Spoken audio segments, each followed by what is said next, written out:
Good morning good morning good morning. কেমন আছো তোমরা সবাই? আশা করি সকলে ভালো আছো, সুস্থ আছো। আবারও নতুন দিন, নতুন সকালে একটা নতুন ভিডিও নিয়ে তোমাদের সামনে তোমাদের পপি হাজির হয়ে গেছে। সিম্পল পপিতে তোমাদের সকলকে স্বাগত জানিয়ে আজকের ভিডিওটা শুরু করছি। দেখো, দেখতে থাকো, আশা করি ভীষণ ভালো লাগবে আজকের ভিডিওটা।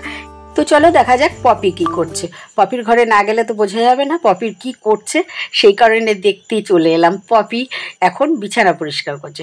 সকালবেলায় উঠে সবার আগে যে কাজটা সেটা হচ্ছে বিছানা পরিষ্কার করা।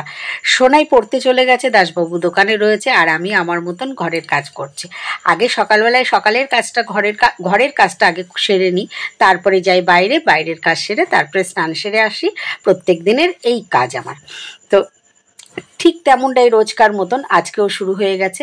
একদম অন্যথা কিছু না, বিছানাটা আগে গুছিয়ে নিচ্ছি। বিছানা না গোছালে হবে না। ঘরের মধ্যে একটা ঘর, তো একটা ঘরের মধ্যে যদি বিছানাটা ঠিকঠাক থাকে তাহলে বেশ গোছানো গোছানো মনে হয়, আর যদি বিছানাটা ঠিক না থাকে তাহলে কেমন একটা অগোছালো লাগে।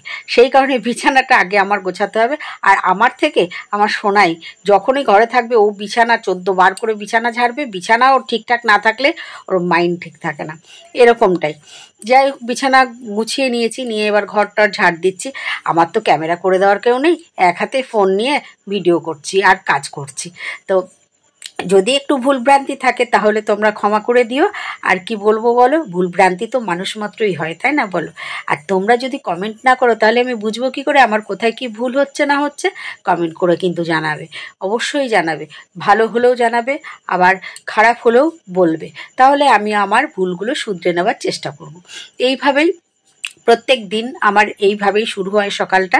আবার কিছু কিছু দিন এমন হয় যেদিন সোনার পড়া না থাকে সেদিন ও আবার বিছানায় থাকে, সেদিন বিছানাটা আমার পড়ে থাকে। তোমরা হয়তো দেখেছো আমার ভিডিওতে, বিছানাটা সেদিন আবার পড়ে থাকে। ঘরের কাজটা আমার কমপ্লিট হয়ে গেছে, ঘরটা মোছাও হয়ে গেছে। এবার বাইরে চলে এসেছি, বাইরের সমস্ত কাজকর্ম সেরে ঘরে চলে এসেছি। চায়ের কাপ হাতে নিয়ে তোমাদের সামনে। চাটা ঢেলেছি, অনেকক্ষণ ঠান্ডা হয়ে যাবে, তাই আগে খেয়ে নিলাম। তো ভিডিওটা শুরু করলাম মোটের উপর দিনটা এইভাবে। তো দেখতে থাকো, আশা করি ভিডিওটা খুব ভালো লাগবে। রান্না করতে অনেকক্ষণ আগেই বসে পড়েছি, তোমাদের সামনে আসা হয়নি। এই দেখো, এখানে আমার ভাত হয়ে গেছে, ভাত করে নিয়েছি। আর এখানে কড়াইয়ে ভাত হয়ে যাওয়ার পরে একটু আলু ভাজা বসিয়েছি। সোনাই দুটো ভাত খাবে, আলু ভাজা দিয়ে খাবে। এখন ওই আলুটা ভাজছে, ও ঘি দিয়ে আলু ভাজা দিয়ে ভাত খেয়ে নেবে। আর দাসবাবুর জন্য রুটি করে নিয়েছি। দাসবাবুর জন্য তোমাদের সঙ্গে শেয়ার করিনি, কারণ ওই যে বললাম, আর এই হচ্ছে কালকে সেই এঁচোড় চিংড়ি, এটা দিয়ে বুড়ির আর আমার হয়ে যাবে। আর দাসবাবু দই দিয়ে রুটি খেয়ে নেবে। দাসবাবু দই হলে আর কিছু চায় না। রেগুলার আমার ঘরে দই পাতা হয়, গরুর দুধ থেকে দইটা পাতি। তো আর করব, এই আলু ভাজা করছি আর ছানার তরকারি করব আজকে। আর ডাল করব, একটু আম ডাল করব আর ছানার তরকারি করব। এই হচ্ছে আজকের মেনু। তো চলো, ছানার তরকারি কিভাবে করি সেটা শেয়ার করব তোমাদের সঙ্গে। একদম ক্যাজুয়ালভাবেই করব। সিম্পল পপিতে কোনো কিছু সাজানো গোছানো না, সিম্পল পপি, সব কিছু সিম্পল। তো চলো সাথে থাকো, দেখতে থাকো, আশা করি ভিডিওটা। ছানাটা আমি আগেই কেটে জল ঝরাতে দিয়েছিলাম। এই যে সেই ছানাটা এখানে ঢেলে নিলাম। আর এর মধ্যে জানো তোমরা, একে একে আর উপরে দেখো নীল, এই প্লাস্টিকটার জন্য সব কিছু নীল নীল হয়ে যাচ্ছে। আমার ভিডিওটা খুব বাজে হয়ে যাবে, তোমরা একটু কষ্ট করে দেখে নিও। এর মধ্যে আমি আর কিছু দেখালাম না, আন্দাজ মতন দেখো নুন, হলুদ, একটু মশলা। তোমরা তো সকলেই জানো কি কি দিতে হয় না দিতে হয়, আমি আর কি বলবো বলো? আমি তো যেরকম করি সেরকমই দেখিয়ে দিচ্ছি তোমাদের, আর তোমরা জানো তো, তাই না? তো এই সব রকম মশলা টশলা দিয়ে, আর আমি এখানে একটুখানি বেসন দিলাম, দিয়ে খুব সুন্দর করে মেখে নিতে হবে। একদম যত তোমার বরের ওপরে রাগ থাকবে, যার যত বরের ওপরে রাগ থাকবে, সব রাগটা ছানার ওপরে দিয়ে পিষতে হবে, তবে গিয়ে মোলায়েম হবে। নাহলে কিন্তু শক্ত হয়ে যাবে, খেতে ভালো লাগবে না। আমি একটু এখানে হিং দিয়ে দিলাম। হিং, নুন, মিষ্টি মশলা সব কিন্তু নিজেদের আন্দাজ মতন দিয়ে দিও। আমি তবুও বলে দিচ্ছি, এখানে দিয়েছি নুন, একটু জিরের গুঁড়ো, লঙ্কার গুঁড়ো, আর একটু চিনি দিয়েছি, আর হিং দিয়েছি। দিয়ে আমি এটাকে খুব সুন্দর করে মেখে নিলাম। নিয়ে এবার হাতের সাহায্যে এগুলোকে বড়ার আকারে তৈরি করে নেব। দেখো কত সুন্দর মোলায়েম হয়েছে। যত মোলায়েম হবে তাহলে শক্তটা হবে না। তা এইভাবে আমি প্রত্যেকটা ছানার বড়া তৈরি করে নেব। নিয়ে আর ভীষণ বাজে লাগছে, দেখো ভিডিওটা সত্যি সত্যি খুব বাজে লাগছে। কি করব বলো, আমি এইখানে কাঠে রান্না করি, ওপরে এই প্লাস্টিকটার জন্য এরকম আলোতে, রোদের আলোতে এরকম দেখাচ্ছে।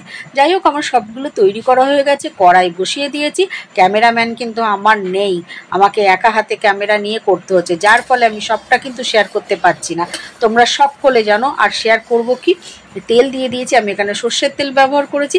একে একে সব বড়াগুলো আমি ছেড়ে দিলাম, দিয়ে আমি একটুখানি লাল লাল করে বড়াগুলো ভাজবো। ছানার জিনিসটা না একটু কড়া ভাজা হলে খেতে বেশ ভালো লাগে আমার কাছে। তোমাদের যদি ভালো না লাগে তোমরা একটু অল্প ভেজে নেবে, কিন্তু আমার কাছে একটু ছানাটা না একটু মানে লাল লাল বেশি হলে না টেস্টটাই অন্যরকম লাগে যেটা হয়। এই যে ঠিক আমি এইভাবে ভেজেছি, তোমরা চাইলে একটু কম ভেজে নিও। প্রত্যেকটা বড়া কিন্তু আমার ভাজা হয়ে গেছে, আমি আমার মতন করে করছি। এ দেখো, কোনো প্রসেসিং জানি না, কোনো সাজানো গোছানো জানি না, নিজের মতন করে করছি। আর আমি এখানে আলু কেটে নিয়েছি, আর এর মধ্যে আদা বাটা, লঙ্কা বাটা, কাঁচা লঙ্কা বাটা আর জিরের গুঁড়ো, বিরিয়ানি মশলা, লঙ্কার গুঁড়ো একটু দিয়েছি, দিয়ে এটাকে ভিজিয়ে রেখেছি ওই মশলাটার মধ্যে। দিয়ে দেখো এটাকে সুন্দর করে লাল করে ভেজে নিয়েছি। আলুগুলো ভেজে নিলে বেশ টেস্ট হয়। তো ওই যে বললাম আমি আমার মতন করে করব, আমি কিন্তু অত পারদর্শী না রান্নায়। নিজে যেরকমভাবে করি, নিজে যেরকমভাবে খাই, সেইভাবেই তোমাদের সঙ্গে শেয়ার করছি। জিরে আর তেজপাতা ফোড়ন দিয়ে দিলাম, দিয়ে এবার আমি যে মশলাটা ভিজিয়ে রেখেছিলাম সেই মশলাটা দিলাম, আর দিয়ে এবার দেখো এটাকে খুব ভালো করে কষে নিতে হবে। আর নুনটা আমি দিয়েছি, সেটা তোমাদেরকে দেখানো হয়নি জানো তো, আন্দাজ করে একটু নুন দিয়েছি। আর ছানার তরকারিতে না নুনটা একটু বুঝে দিতে হবে, কম দিয়ে রাখবে, লাগলে পরে দেওয়া যাবে ছানাতে, না হলে নুনটা বেশি লাগে। এর মধ্যে আমি আবার একটুখানি চিনি দেবো। নিরামিষ ছানার তরকারি একটু মিষ্টি মিষ্টি না হলে ভালো লাগে না, তাই একটু চিনি তো দিতেই হবে, তাই না বলো? একদম খুব সুস্বাদু হয়েছিল। আর এখানে দেখো দই আমি একটুখানি নিয়ে নিয়েছি। দই কিন্তু দিতে হয় তা না, আমার মন চাইলো তাই আমি দিচ্ছি। দই যে দিতে হয়, দই না দিলে হবে না এরকম কোনো ব্যাপার না। তো মশলাটা থেকে তেল ছেড়ে গেছে, এবার আমি ভাজা আলুগুলো এর মধ্যে দিয়ে দেবো। এবার এটাকেও ভালো করে কষিয়ে নিয়ে মশলা ধোয়া জল দিতে হবে, যেটা রান্নার স্বাদ আরও দ্বিগুণ বাড়িয়ে দেয়। বাটিতে যে মশলাটা ভিজিয়েছিলাম সেই মশলা ধোয়া জলটা তো আগে দিতে হবে, দিয়ে দিলাম। দিয়ে এবার এটাকেও আমি সুন্দর করে কষিয়ে নেব। কষিয়ে নিয়ে তারপরে দইটা দেবো, দইটা দেবো।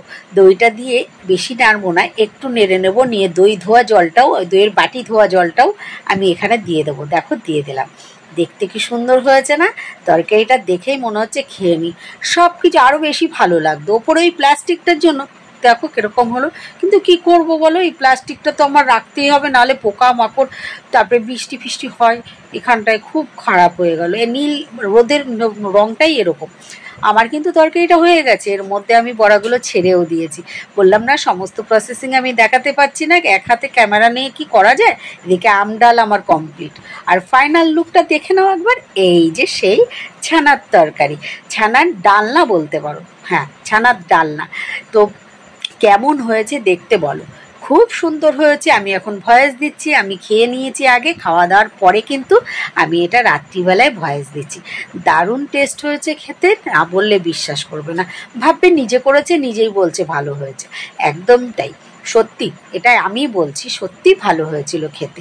গরম ভাতের সঙ্গে আর কিছু চাই না, যদি হয় এরকম নিরামিষ ছানার তরকারি কিংবা ছানার ডালনা, ভালো লাগে। ছোট থেকে বড় সবাই খুব আনন্দ করে খাবে। তো কি কেমন লাগলো আজকের আমার এই ভিডিওটা? যদি ভালো লাগে তাহলে কমেন্ট বক্সে কমেন্ট করো। আর এতক্ষণ যে বা যারা আমার এই ভিডিওটা দেখছো তাদেরকে অসংখ্য ধন্যবাদ আর অনেক অনেক ভালোবাসা। ঝটপট একটা সাবস্ক্রাইব করে দিয়ে, তো একদম চুপচাপ দেখে চলে যাবে তা কিন্তু হবে না। ঝটপট সাবস্ক্রাইব করে দিয়ে পাশে থাকা বেল আইকনটা টং টং করে বাজিয়ে দিয়ে তারপরে যাবে। আর সকলে ভালো থেকো, সুস্থ থেকো, দেখা হচ্ছে নতুন একটা ভিডিওর সঙ্গে। টাটা বাই বাই, সকলে ভালো থেকো।